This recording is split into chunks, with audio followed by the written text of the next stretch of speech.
To accept international payments with Razorpay, you need to enable the feature and ensure that your account is configured correctly. Follow these steps. Sign up and complete KYC. If you haven't already, sign up at Razorpay and complete the KYC process by providing the necessary business and banking details. Ensure your account is verified. Request for international payments activation.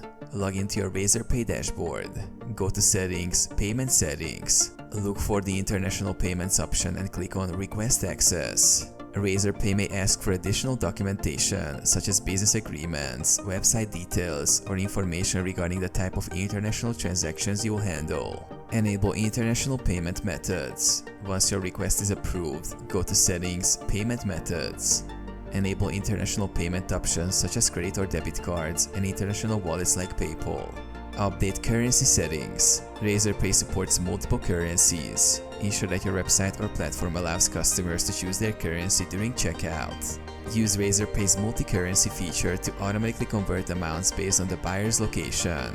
Test transactions. Conduct a few test transactions using an international card to ensure everything is functioning smoothly.